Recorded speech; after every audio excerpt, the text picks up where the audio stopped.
All right, AP World History. I'm not here, but in a way, I am. All right.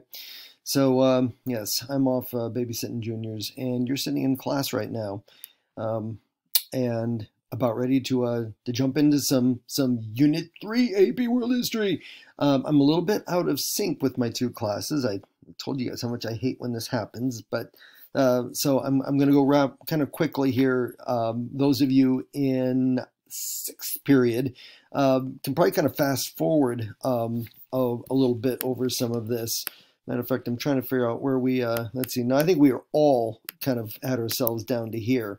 Where we kind of lost track was, oh yes, and a beautiful map of China. I know we talked about that in sixth period, seventh period. That's just giving you an idea, the Qing Dynasty, what they're doing, you know, heading to the east. There's a little Taiwan there, and then heading west, heading south, just adding all of this territory, whether it's yeah out there in the far west, Tibet, Nepal, all these areas. So you really see this rapid growth of China in that time period.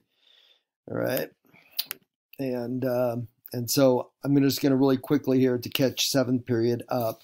I'll zip you through this section E and talking about the origins of three Islamic empires that will get this moniker, this nickname as the Gunpowder Empires because of the weaponry that they are using.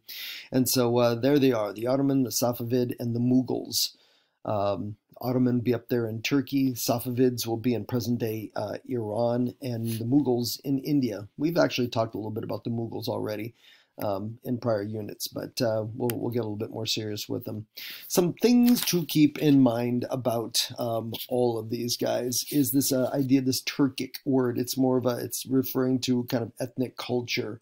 And you know, all these people start out as kind of nomads from kind of Central Asia. But all three of these, at the root of their language, while it will change over time, is Turkic. Okay, they're all going to come to rise in this period of time after the Mongols have been basically chased out of this part of the world.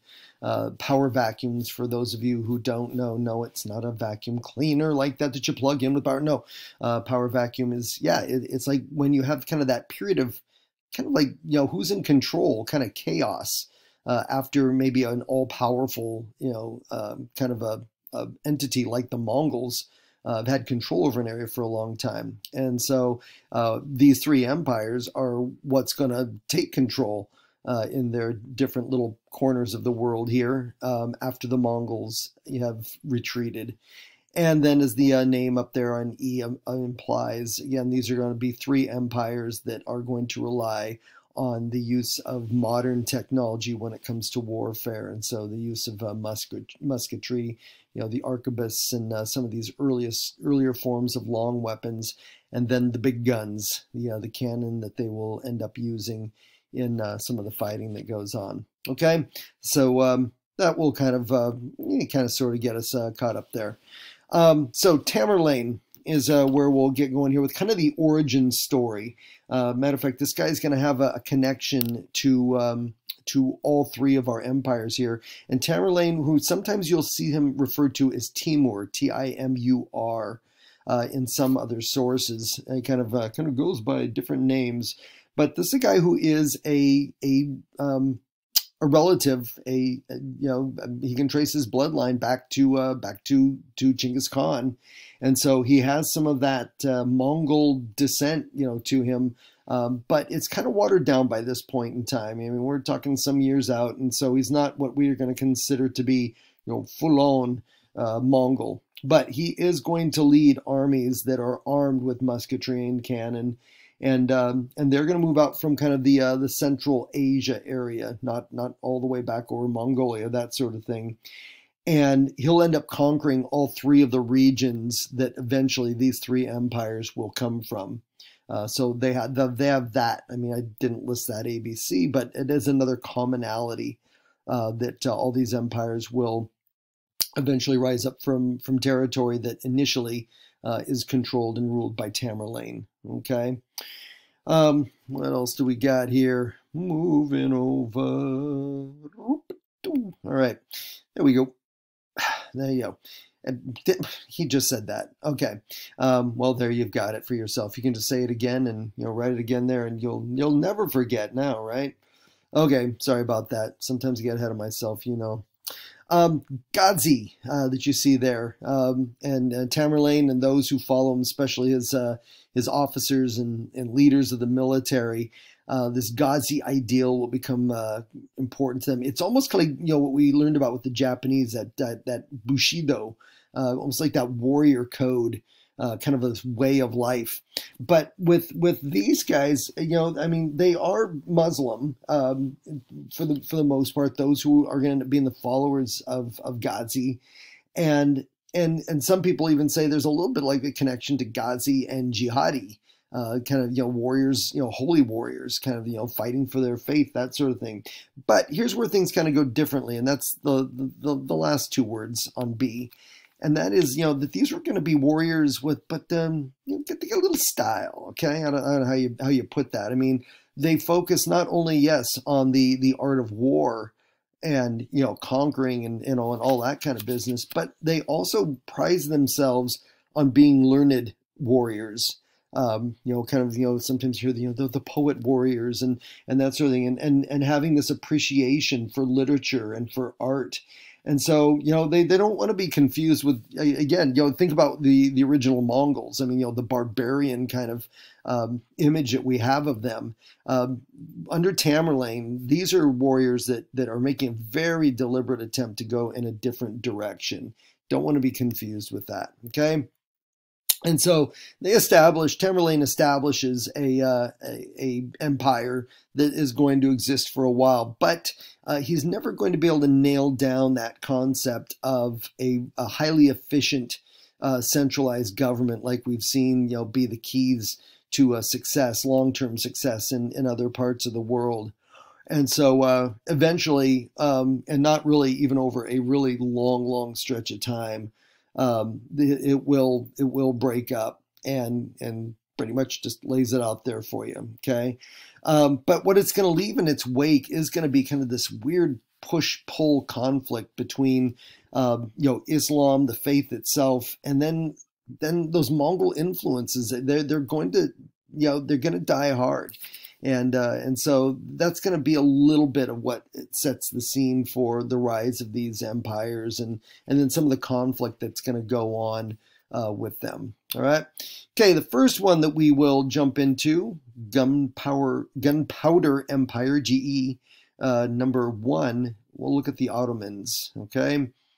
I don't know, the house that I grew up in, we had one of these little things, I think my dad usually put his feet up on it, when he sat in his chair after work.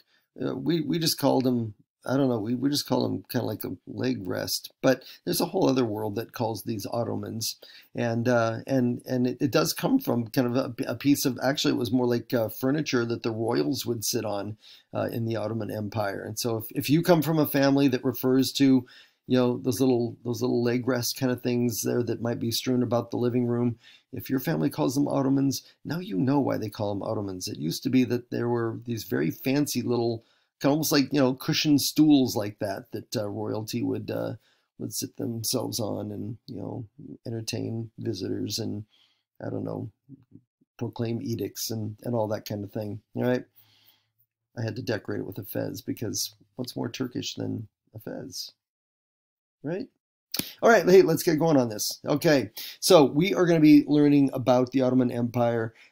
This is going to end up being one of the longest existing empires in world history. These guys are not going to finally call it quits until the end of World War I when they choose the wrong side. But no, this is the establishment of an empire that is going to just go on and on and on. And that kind of sets them a little bit apart from the rest of the pack. They definitely are going to survive the Safavids and the Mughals by a long time. Okay. And I think I've got I thought I had there it is. I know I have a map. There you go.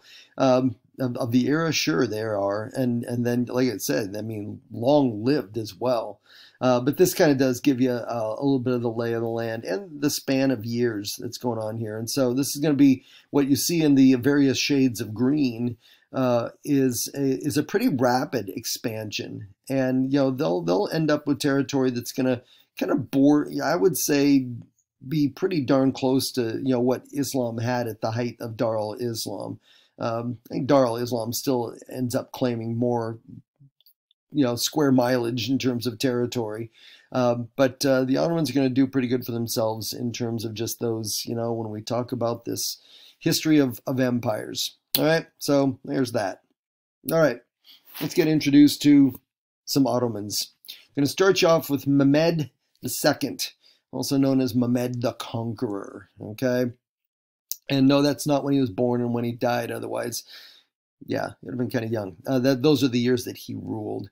And I'm only going to focus on some of the more important leaders here. We're not going to go into the history. Well, what about Mehmed I? No, we're not. Just kind of like we jumped right to Ivan IV.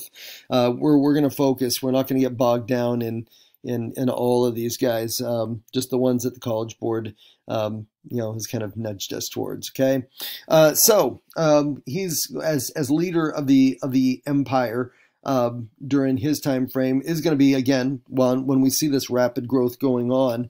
The Byzantine Empire is kind of gone by then, but the city of Constantinople still remains there as kind of a reminder of the power of the Byzantine Empire, or at least it does until Mehmed the Conqueror is able to use, again, using his new technology, especially siege cannons, that batter down. I think Constantinople had a triple wall system for defense, and had been able to hold up against all kinds of attacks and attempted invasions in the past, but will not stand a chance against these new cannons that Mehmed unleashes on Constantinople.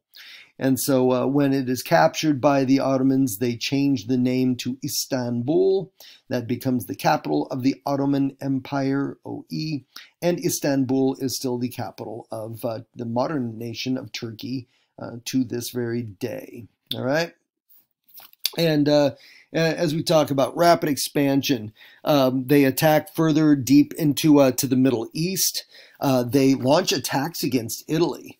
They see Venice, the city-state of Venice in Italy, as this major threat and competitor when it comes to trade and control of the waters up there. The Ottomans will start building up a navy to go along with their rapidly growing army, and end up fighting battles against the Italians. They'll never quite defeat the Italians, but by the time it's over, Venice is going to be basically kind of a tributary of the Ottoman Empire. And so you got some of that kind of business going on. They also invade up into the Balkans, kind of, we're talking about Southeast Europe. And so, the idea that Europe is some kind of, sacred, leave them alone kind of a thing. No. As far as the Ottoman Empire is concerned, man, let it all go. All right. All right. And then what we'll see over time is, we learned about during the times of Dar al-Islam, that for the longest time, that's where the House of Wisdom was. It had really been seen for a long time, modern day Iraq, as kind of ground zero for the Islamic faith. Really, the center of Islam. Now it's going to shift up to Istanbul. Okay, the Ottoman Empire is going to be in this original incarnation here is going to be Muslim. And so we've got that going on. And Baghdad does become the new center of Islam at that point. Okay? Get you another leader, Suleiman the First, in the years that he was reigning. Hey, this is a good time to just stop and just point out the obvious, okay? These are some freaking epic hats. All right, and we're going to find that the sultans who lead, and that's kind of the title they give these guys, kind of going back to some of that old Arabic. They shift in and you end up with being sultans instead of caliphs. But the hats end up being quite a deal. People ponder a lot. I'll be honest. I've never gone through and dug up what the origins, cultural origins are of the hats. I just always go with. I've just always kind of gone with the idea that the bigger the hat, man, the bigger the empire, or something like that. But as many students have pointed out in the past, they look like they're wearing an onion on their head. Well, I'm not going to argue, but at the same time, I'm not going to cast aspersions on another culture. It was what was fashion back then, and also what represented wealth, power, and all the other good stuff. And so we'll see as we move our way through Unit 3. We'll keep track of the history of headwear. It's a little subtopic of history that maybe I'll explore. Maybe that'll be my first book I'll publish after I retire. Yeah, I'm sure that'll happen. Suleiman is kind of the leader of the Ottoman Empire that historians will say that the empire peaks while Suleiman is under control. They kind of reach the heights of their power and the territory that they claim before they start to lose little bits and pieces here, and kind of beginning this little bit of a decline. Suleiman is going to continue this some of the efforts of Mehmed in terms of trying to push further into Europe. What the ultimate plans are, we're going to march all the way to Paris, but ends up launching attacks against Hungary and then into Austria, attacks the city of Vienna itself.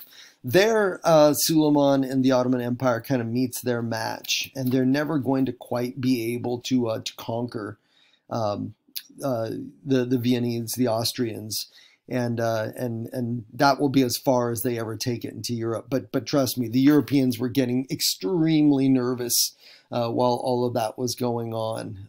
They do take out Hungary. They conquer Hungary and make it part of the empire. But Austria comes close, and it does serve kind of a warning to the rest of Europe.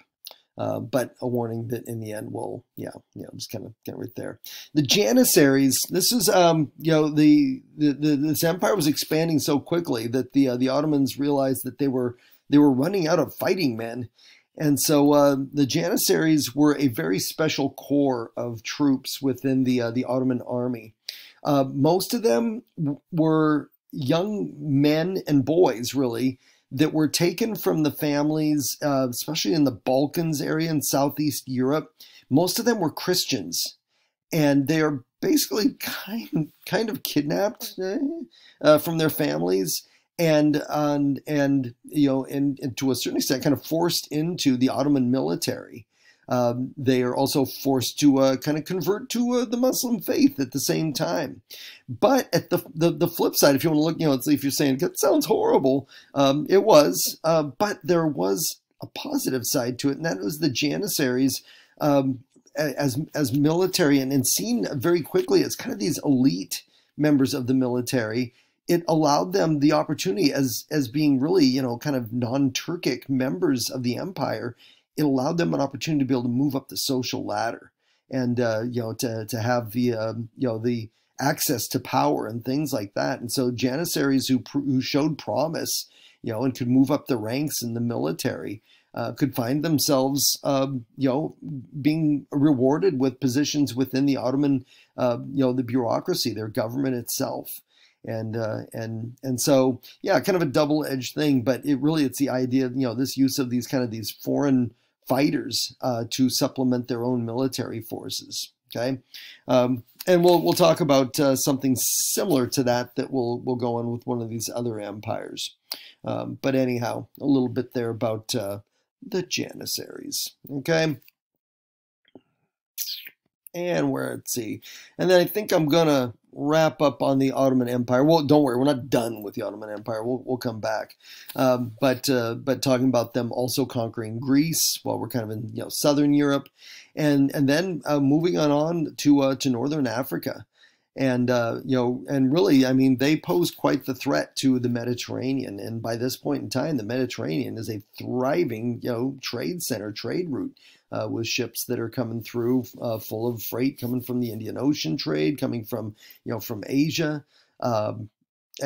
goods that are coming up from the Trans-Saharan. And so, the Ottomans represent a real threat. If they gain full control over all these areas, then they gain control over, trade that's flowing into Europe. And so, yeah, that will definitely create some fear and some concerns and issues going forward. All right, but before we get to any of that, let's shift over and catch us up a little bit here on our second gunpowder empire, and that being the Safavids. All right, these are also going to be another Muslim empire that's going to rise up. We've going back, I think, all the way back to, was it Unit 1, where we first kind of introduced Sufi Muslim, kind of more of that almost kind of spiritual kind of, kind of form of the Muslim faith. And at the beginnings, at the roots of the Safavid Empire, most of those who identify as Sufi Muslims. This will change with time, but in the early days, and where they're located is, like I said before, present day, we're looking at the country of Iran, okay, in Southwest Asia. Back then, it's called Persia. So in your brain, Persia, Iran, Persia. Yeah, it's just like that whole, East Asia, China thing, okay? But you're going to see that term, and the College Board will be merciless in terms of using Persia in some of their documents that they'll work with you, on the AP test, and just assume that you know exactly what they're talking about. So make sure you're there, okay? There's a hat. I don't know, kind of pales maybe a little bit in comparison with what the Ottomans were rocking, but he's trying, all right? He's trying. Ismail is the guy who is pictured there in the painting, and he gets kind of the credit for kind of the founding story of the Safavid Empire. He's the position he's given. Like we said, like the sultans was the title given to the leaders in the Ottoman Empire. Shah is the title given. S-H-A-H, Shah is the title given to the leaders in the Safavid Empire. And Ismail is the first one to be proclaimed Shah. And he does this after he fights a little bit of jihad himself and conquers Persia, parts of present-day Iraq. Just kind of gets himself a little chunk of Southwest Asia to call his own. Okay. And so that's pretty much what we know him as, is, hey, he's the guy that gets it going. All right. Abbas the Great is the guy that really is going to be known as the one who is going to rule. Get it? Ruler? No, come on, guys. I'm not there, but I know you're smiling. Okay. But anyhow, he is going to be the guy who rules over the Safavid Empire. At its height, he's going to be kind of like the Safavid equivalent to Suleiman. All right, I'm really digging his outfit over here. I mean, he's kind of got more of the it's not big, but I like I'm sure you're appreciating too the color coordination attempt there. That's nice. I mean, it's kind of a pattern and then working off the same color palette. These guys, it was a long time ago, but they're not neglectful of fashion. Not to mention that mustache. Wow, that is, someone bring that thing back. Anyhow, there's the years that Abbas the Great would rule. So we'll throw him into the mix. With what it is that the Safavid Empire will be putting together, they too will be making use of foreign troops, and sometimes kind of that same idea of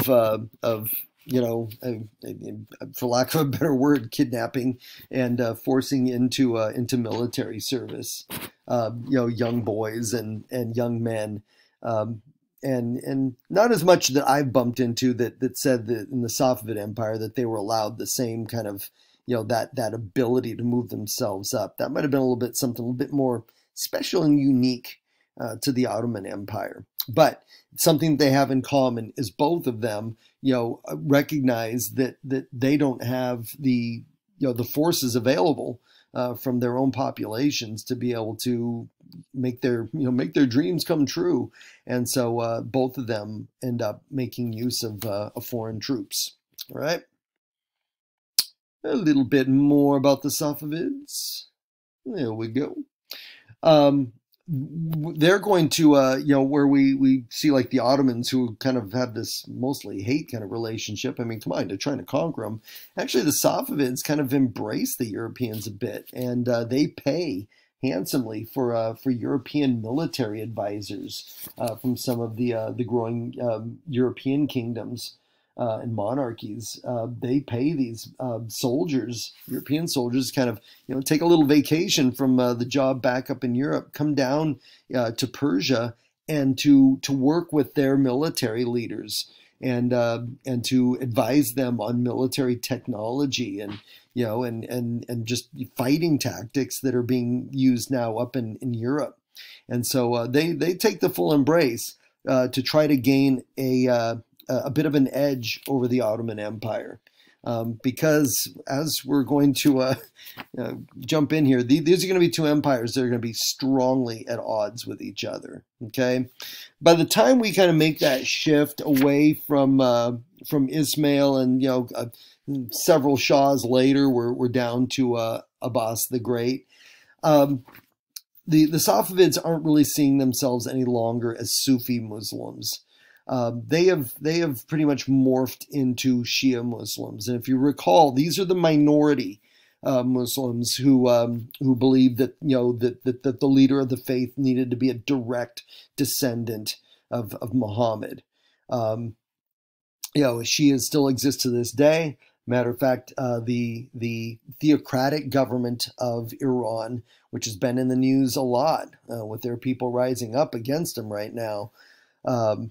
And them using the very awesome powers of their government in the 21st century to keep that oppression, or to keep that uprising, basically shut down and oppressed. But they still are Shia to this very day. And so, they are in that minority status. Meanwhile, the Ottoman Empire, their adherence to Sunni Islam, and so they're more in that representational part of the majority of worshippers of Islam. Well, fighting is going to break out between these two. It's not going to be a war of words. It's going to break out into open warfare. A lot of it is going to be over the differences in that faith. Like I think I told you guys long time ago. It seems so long ago. Unit 1, that in a lot of instances, Shias and Sunnis get along just fine. But and other times, no, extremism and all that kind of thing gets stuck in the middle, and poof, it goes sideways. The Ottomans and the Safavids will also fight, and probably every bit as important, over trade routes, control over trade routes. As we learned back there in Unit 2. I mean, these are the keys to success, is to have that access to trade. And so there's going to be all of this series of kind of ranging wars between the Safavids and the Ottomans. Seems to be kind of always constantly going on in the background. Okay. All right. But that will give us enough to get us going here on the Safavid Empire. All right. I know I'm looking at the clock. I see where I'm at. I don't care. We're going with the Mughals. Okay. And I'm just going to cover, it's just the bottom of this slide. You'll survive. So the Mughals, again, we've already kind of dealt with a little bit with the Mughals already. What I love about the Mughals is, well, I shouldn't say I love it, because there's a kind of a part of it, the story, that's also just kind of makes my heart hurt. But the use of war elephants. I'll shoot I'll show you guys a video when we're back together in class on Thursday. That'll show you this display piece from this museum. That it's just oh man, it's just, are you kidding me? But anyhow, I get too excited when I start talking about that. But again, at the same time, it's like, it's cool, you're using them. But then at the same time, I think, I don't think the elephants probably thought that much of it. And they're such, I don't know, I've always kind of, I'm an elephant admirer. Babur, all right, is the guy who gets the credit with establishing the the Mughal Empire, the one that the one that is going to embrace, again, the technology, the gunpowder weaponry.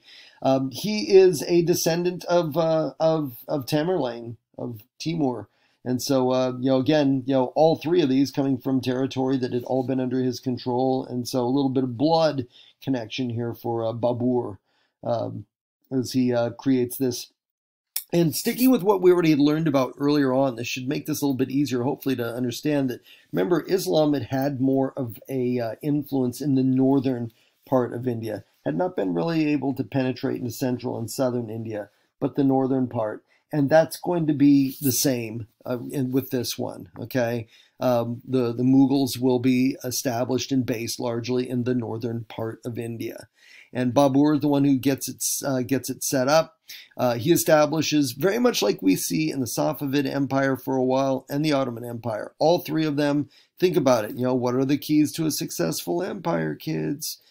I hear you answering me. You're saying a strong central government, Mr. Floyd. Yes, and Babur does just that, just as the Safavids are able to do, and just as the Ottoman Empire is able to do.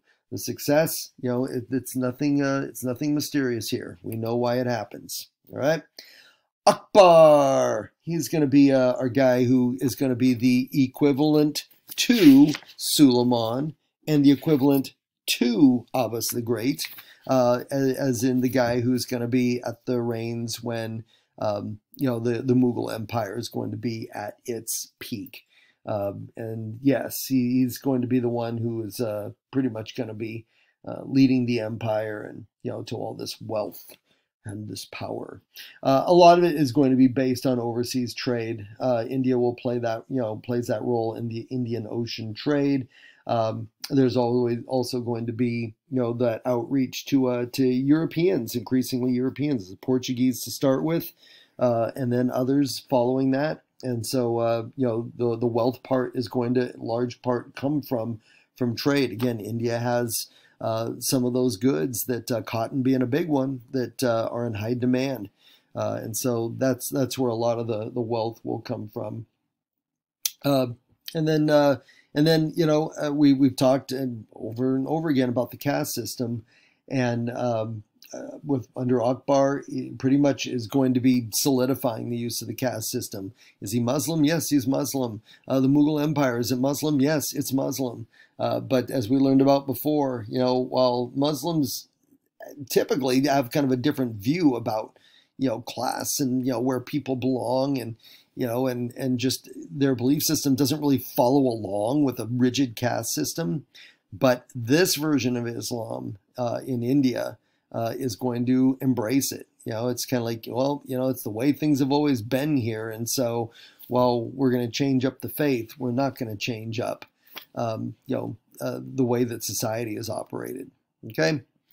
And I think I'll just go ahead and leave you with this here map. Ooh, okay, there we go. And this gives you the little color coding. That's a beautiful thing there. You can snap yourself a picture of that or something. You got the pink that's going to show you where the Ottoman Empire is kind of splattered all over the place there, and then you've got the purple of the Safavid Empire that's just kind of sandwiched in between the Ottoman Empire and the Mughal Empire.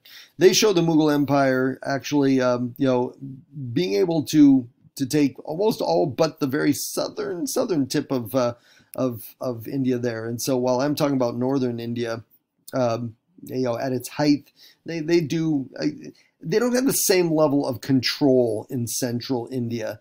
There, the Hindu population is not going to be too pleased about the appearance of these guys, and there'll be a lot of revolt and pushback in that area. But where the Mughal Empire is going to be at its strongest is going to be up in the northern regions, okay, up and through there. All right, that's going to be a good place to stop. I mean, I'm about at 35 minutes. You guys can shut down on this, and you can